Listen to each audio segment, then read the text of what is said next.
किसी गांव में रघु नाम का एक चालाक किसान अपनी पत्नी सुमित्रा जिसके साथ रहता था।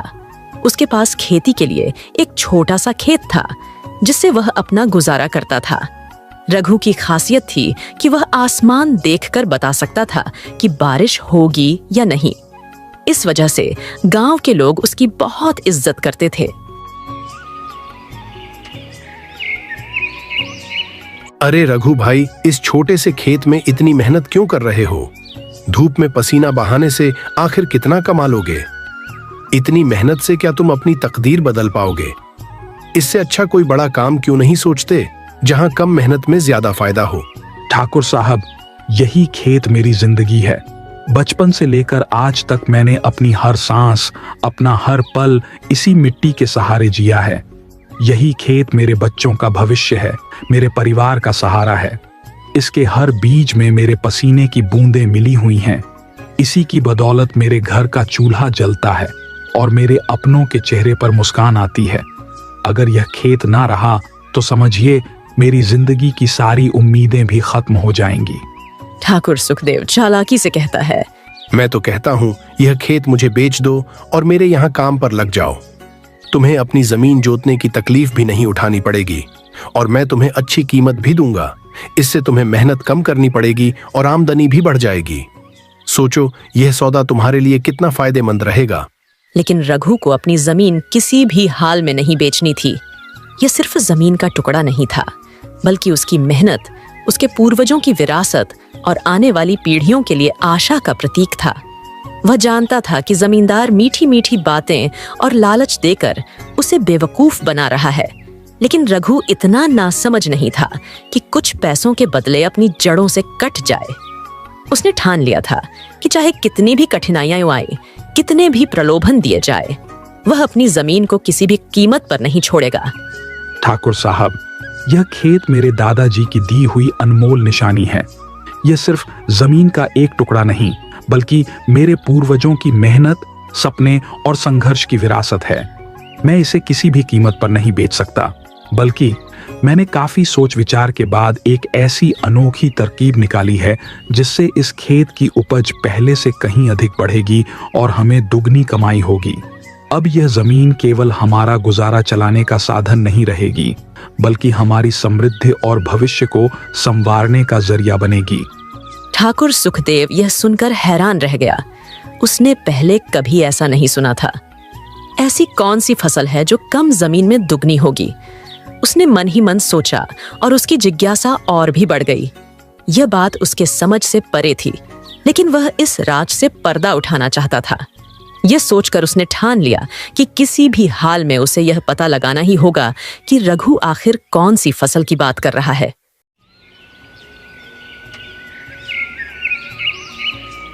अगले ही दिन जब रात का अंधेरा चारों ओर छा गया और सब लोग गहरी नींद में थे, ठाकुर सुखदेव चुपचाप अपने घर से निकला। वह धीरे धीरे कदम बढ़ाते हुए रघु के घर की ओर बढ़ने लगा। वह सावधानी से छुपकर रघु की झोपड़ी के पास पहुंचा और दीवार की आड़ में खड़ा होकर भीतर की हलचल पर ध्यान लगाने लगा। उसकी सांसें तेज हो रही थीं, दिल जोरों से धड़क रहा था। वह पूरी तरह सतर्क था ताकि कोई उसे देख न ले। अब बस उसे इंतजार था कि रघु कुछ ऐसा कहे जिससे इस राज का खुलासा हो सके। रघु फावड़ा लेकर अपना खेत में जाने की तैयारी कर रहा था। वह खेतों की मिट्टी की गहराई को सोचते हुए फावड़ा उठाने के लिए झुका ही था कि तभी उसकी पत्नी, जो घर के कामों में व्यस्त थी, अचानक उसकी तरफ मुड़ी और बोली, रघु, सुनिए तो सही, आप खेत में काम करने जा रहे हैं, लेकिन जरा यह तो सोचिए कि इस बार फसल अच्छी होगी या नहीं। पहले की तरह मेहनत करने से क्या फायदा अगर हमें फिर से कोई अच्छे परिणाम न मिले। अरे सुमित्रा, तुम शांत रहो। जोर जोर से बोलकर गांव वालों को जगा दोगी क्या? तुम्हें पता है, मैंने कम खेत में ज्यादा फसल होने वाला एक ऐसा तरकीब निकाली है जो पहले कभी किसी ने नहीं सोचा। तुम देखना, इस बार मैं इतना अनाज पैदा कर दूंगा कि गांव के सारे गोदाम भर जाएंगे।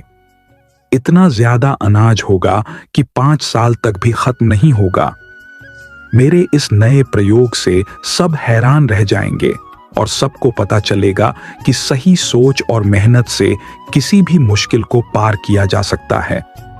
ठाकुर सुखदेव यह सुनकर और भी उत्सुक हो गया। उसने सोचा, मुझे रघु से पहले यह तरीका पता लगाना होगा। यह सोचकर वह खेत में छुप गया ताकि किसी को पता न चले कि वह क्या करने जा रहा है।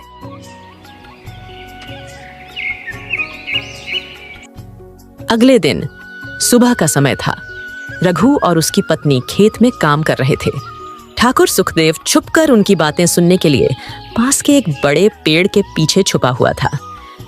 कहां से शुरू करूं, कैसे करूं? यह जमींदार का खेत भी ना मेरा सारा काम बिगाड़ देगा। अगर मेरे खेत का फसल ज्यादा हो गई तो जमींदार के खेत में चला जाएगा और फिर जमींदार बिना मेहनत के फसल ले लेगा। यह मेरे लिए नुकसानदायक होगा, क्योंकि जो मेहनत मैंने की है उसका लाभ कोई और कैसे उठा सकता है। इसलिए मैं जमींदार से साफ कहूंगा कि अपने खेत में दीवार बना लो, ताकि मुझे अपनी फसल पूरी तरह से और सुरक्षित तरीके से उगाने का मौका मिले। अगर दीवार नहीं बनी तो मेरा काम असंभव हो जाएगा और मेरे सारे प्रयास बेकार जाएंगे। मुझे खुद के खेत में ही काम करने का पूरा हक है और इसका ख्याल रखना जमींदार की जिम्मेदारी है। जमींदार यह बात सुनकर कहने लगा, अच्छा बेटा, तो यह बात है। अब देखना मैं तुम्हें कैसे मजा चखाता हूँ। तुम खेती तो अपने खेत में करोगे, लेकिन फसल को काटूंगा मैं।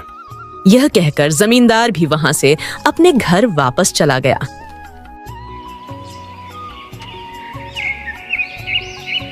अगले दिन सुबह होते ही रघु जमींदार के घर गया और कहा, जमींदार साहिब, मैं आपके पास ही आया हूँ। मुझे आपसे एक जरूरी बात करनी थी। हाँ, तुम चाहे जितनी भी जरूरी बातें कह लो, चाहे जितनी भी दलीलें दे लो, लेकिन मैं अपने खेत में दीवार खड़ी नहीं करूंगा। यह मेरा फैसला है और इसे कोई नहीं बदल सकता। अब बात खत्म, मुझे और कोई बहस नहीं करनी। तुम अपने घर जाओ और मुझे मेरा काम करने दो। मेरे पास बहुत सारा काम है और मैं अपना समय बेकार की बातों में नहीं गंवाना चाहता। लेकिन जमींदार साहब, मैं सच कह रहा हूं। मैंने तो आपसे ऐसा कुछ भी नहीं कहा। फिर आप मुझसे इस तरह की बातें क्यों कर रहे हैं? क्या आपने किसी और से कुछ सुना है या किसी ने आपको गलत फहमी में डाल दिया है? मैं तो हमेशा आपकी इज्जत करता आया हूं और कभी भी ऐसी कोई बात कहने की हिम्मत नहीं कर सकता। कृपया मेरी बात पर भरोसा करें, मैं बिल्कुल सच्चा हूं। हाँ, मुझे पहले से ही अंदाजा था कि तुम यही कहने वाले हो। तुम्हारे चेहरे के हाव भाव और तुम्हारी बातें साफ बता रही हैं कि तुम्हें खुद भी यकीन नहीं हो रहा कि इतनी दुगनी फसल तुम्हारे छोटे से खेत में कैसे हो सकती है। तुम्हारे पास खेत भी सीमित है और इतनी ज्यादा उपज का हिसाब उसमें बैठ नहीं रहा। यही वजह है कि तुम मेरे पास आए हो, ताकि इस गुत्थी को सुलझा सको और पता लगा सको कि आखिर यह सब कैसे हुआ। रघु वहां से निराश और थका हुआ अपने घर लौट गया। दिन भर की घटनाओं को सोचते हुए वह अपने घर के छोटे से आंगन में आकर बैठ गया। इधर जैसे जैसे रात का अंधेरा गहराने लगा, जमींदार की बेचैनी भी बढ़ती गई। अंततः उसने अपना फावड़ा उठाया, चारों ओर एक नजर डाली और धीरे धीरे अपने खेत की ओर बढ़ने लगा। उसकी चाल में एक अजीब सा संकल्प था, मानो वह किसी गुप्त काम को अंजाम देने जा रहा हो। खेतों की ओर बढ़ते हुए उसके कदमों की आहट सुनसान रात में और भी स्पष्ट सुनाई दे रही थी। अब देखना मेरा कमाल। मैं अपने खेत की मेड़ को धीरे धीरे काटकर आगे बढ़ा देता हूँ, ताकि रघु को इसका जरा भी अंदाजा न हो। जब वह अपनी जमीन पर फसल लगाएगा तो अनजाने में मेरे खेत के हिस्से में भी बीज बो देगा और उसकी मेहनत का फायदा मुझे भी मिलेगा। इस चालाकी से न तो उसे कुछ शक होगा, न ही उसे किसी नुकसान का एहसास होगा और मैं बिना कोई मेहनत किए उसकी फसल का लाभ उठा सकूंगा। इतना कहकर जमींदार पूरी रात अपने खेत में मेहनत करता रहा। वह बिना रुके अपने खेत की मेड़ को धीरे धीरे आगे बढ़ाता गया, ताकि वह अपने हिस्से की जमीन को और बढ़ा सके। रात भर की मेहनत के बाद जब सूरज की पहली किरणें धरती पर पड़ी तो वह थककर वहीं बैठ गया, लेकिन उसकी आंखों में संतोष झलक रहा था। अगली सुबह जब रघु और उसकी पत्नी अपने खेत पर काम करने के लिए निकले तो वे रास्ते भर आने वाले दिन के काम की बातें करते रहे। जैसे ही वे अपने खेत में पहुंचे, रघु की पत्नी ने चारों ओर नजर दौड़ाई और अचानक ठिठक गई। उसने गौर से खेत की मेड़ को देखा और फिर परेशान होकर बोली, रघु, देखो तो, हमारी जमीन की मेड़ पहले यहाँ थी, लेकिन अब आगे बढ़ गई है। कहीं ये जमींदार की चाल तो नहीं? रातों रात हमारी जमीन को अपने खेत में मिलाने की कोशिश तो नहीं कर रहा? हाँ सुमित्रा, लग तो मुझे भी रहा है। लगता है भगवान ने मेरी सुन ली। उससे हमारी किस्मत बदलने वाली है। अब तो फसलें और भी भरपूर होंगी। पिछले साल थोड़ी मुश्किलें आई थीं, लेकिन अब तो जो भी काम करेंगे वह सफल होगा। खेतों में बीज बोते हैं और साथ ही दुआ करते हैं कि भगवान का आशीर्वाद हमेशा हमारे साथ रहे। इस बार फसल इतनी होगी कि गांव वाले भी हैरान रह जाएंगे। चलो जल्दी से बीज बो देते हैं ताकि समय रहते फसल तैयार हो जाए और हमें अच्छे दाम मिले। अब रघु और उसकी पत्नी दोनों मिलकर फसल की बीज बोने लगते हैं। पूरे खेत में बीज बोने के बाद फसल होने का इंतजार करने लगते हैं। इसी तरह कुछ महीने बीत जाते हैं। जब फसल तैयार हुई तो वह धान की फसल थी। पूरा खेत धान के फसल से भर गया। जमींदार ने रघु से कहा,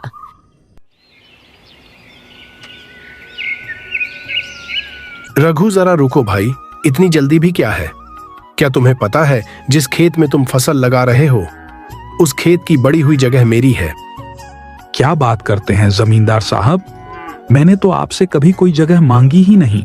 फिर आप क्यों मेरे ऊपर एहसान जताने की कोशिश कर रहे हैं? आपने अपने ही खेत की मेड़ को काटकर जगह बढ़ा दी, लेकिन मैंने तो इसकी कोई मांग ही नहीं रखी थी। आखिर आपने ऐसा क्यों किया? क्या यह दिखाने के लिए कि आप बड़े दिल वाले हैं या इसके पीछे कोई और मकसद छुपा हुआ है? रघु देखो, मुझे ये सारी बातें उतनी गहराई से नहीं मालूम, लेकिन एक बात साफ है, ये जो बढ़ी हुई जगह तुम देख रहे हो वो अब मेरी है। असल में मैंने ही अपने खेत की मेड़ को थोड़ा आगे खिसका दिया था ताकि तुम्हारी फसल की जड़ें मेरे खेत में आ जाएं। इससे मुझे भी तुम्हारी मेहनत का कुछ लाभ मिल सकेगा। आखिर जब तुम्हारी फसल बढ़ेगी तो उसकी जड़ें मेरे खेत की मिट्टी से भी पोषण लेंगी और इस तरह मुझे भी फायदा मिलेगा। इसलिए अब ये हिस्सा मेरा ही हुआ ना। अच्छा, तो बात यह है जमींदार साहब, मैंने भी यही तरकीब सोची थी, क्योंकि मेरे पास खेत कम थे और कम जमीन में दुगुनी फसल उगाना आसान नहीं था। लेकिन आपने तो मेरी सोच को न सिर्फ समझ लिया बल्कि अपना भी लिया। मैंने ना तो आपसे खेत बढ़ाने को कहा, ना ही कभी शिकायत लेकर आपके पास आया। फिर भी आपने अपनी जमीन की मेड़ आगे खिसका ली। क्यों? याद रखिए जमींदार साहब, जहां तक मेड़ है वहां तक आपका खेत, उससे आगे नहीं। इसलिए इस फसल पर आपका कोई हक नहीं बनता। समझ गए ना? रघु की आश्चर्यजनक बात सुनकर सुखदेव जमींदार हैरान हो जाता है। गेहूं की बुवाई का समय तेजी से निकलता जा रहा है, लेकिन तुमने अब तक अपने खेत में हल तक नहीं चलवाया। अगर समय रहते तुमने खेत की जुताई और बुवाई नहीं की तो याद रखना, फसल उगने का मौका हाथ से निकल जाएगा। फिर जब सभी के खेतों में सुनहरी बालियों से लहलहाती फसल खड़ी होगी, तब तुम हाथ मलते रह जाओगे। बिना मेहनत किए अन्न की उम्मीद मत रखना, वरना भूखों मरने की नौबत आ जाएगी। मालिक, मैं क्यों भूखा मरूंगा?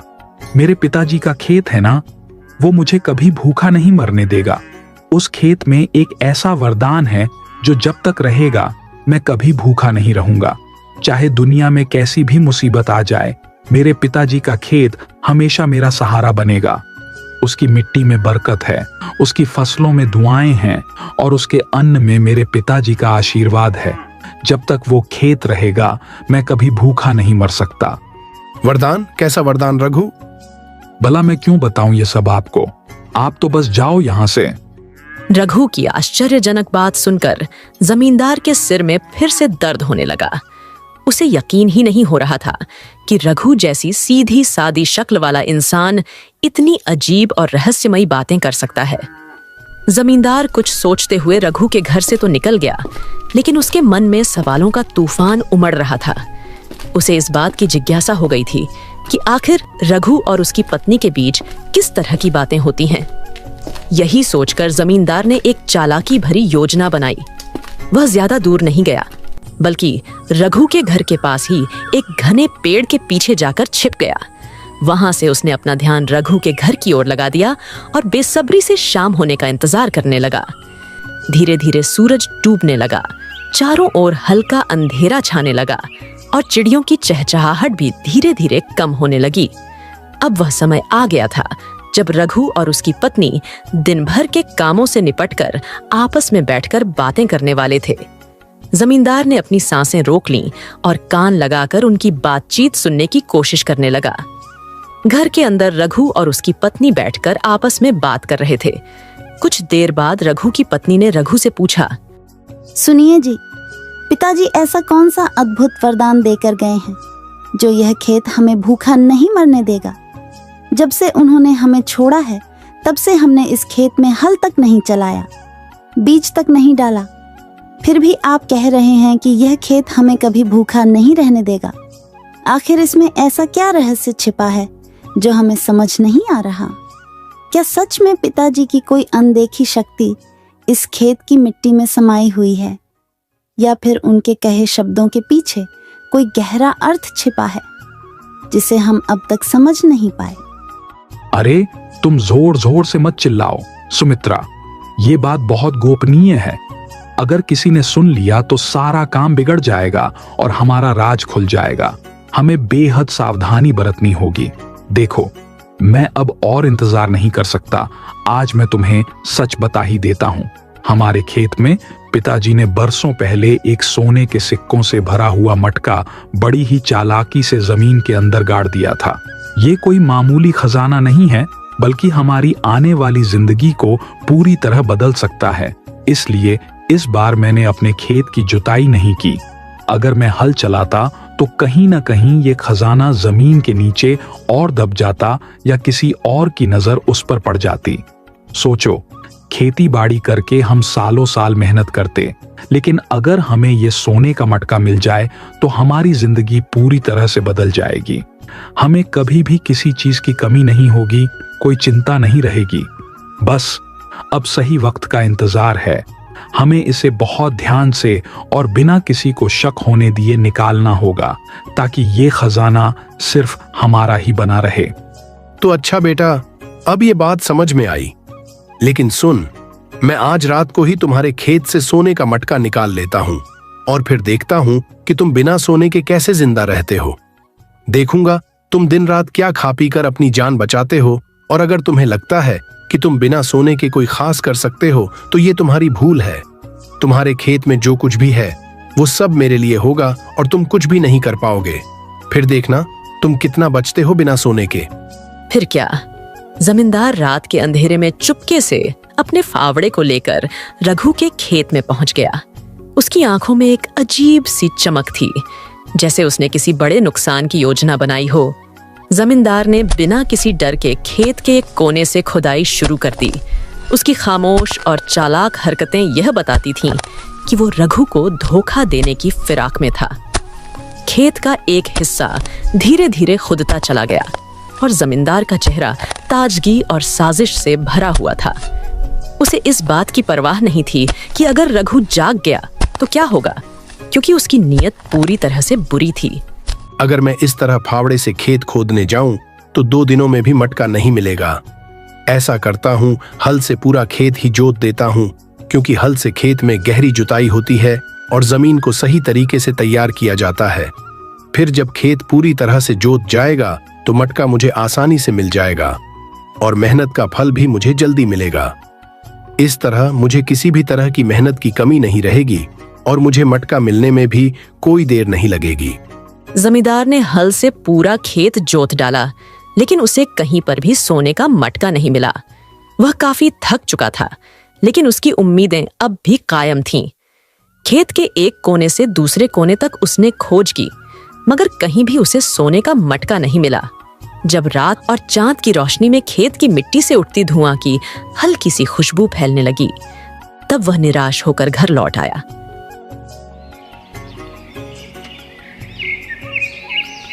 लेकिन अगले दिन सूरज की पहली किरण के साथ उसकी गुस्से में लहराती आंखें और भी ज्यादा चमक उठीं। सुबह सुबह वह रघु के घर गया और दरवाजे पर खड़ा होकर जोर से बोला, रघु, तेरा क्या खेल है? मैंने पूरे खेत को हल से जोत डाला, लेकिन कहीं भी मुझे सोने का मटका नहीं मिला। अब तुम मुझे बताओ, ये मटका आखिर है कहाँ? कहीं नहीं मिला। ऐसा कैसे हो सकता है जमींदार जी? आपने पूर्व और उत्तर की दिशा में ठीक से नहीं देखा होगा। जब तक आपने उन दिशाओं में ध्यान से खोजा नहीं होगा, तब तक आप सही तरीके से इसका पता नहीं लगा पाएंगे। मैं अब खुद जाकर देखता हूं, क्योंकि मुझे पूरा विश्वास है कि वह वहां कहीं न कहीं जरूर मिलेगा। अरे बेवकूफ, तुम जाते कहाँ हो?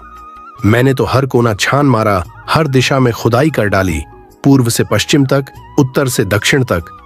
जमीन का एक एक टुकड़ा खोद डाला, हर पेड़ पौधे के नीचे देखा, मगर कहीं भी मुझे वह मटका नहीं मिला। मैंने अपनी पूरी ताकत, अपना पूरा हुनर लगा दिया, फिर भी वह हाथ नहीं आया। क्या यह कोई छलावा था, कोई मायाजाल, या फिर किसी ने मुझे धोखा दे दिया? अब तो मेरा दिमाग भी चकरा गया है। मालिक, अगर खेतों में सोना होता तो मैं सोना निकालकर जमींदार न बन जाता।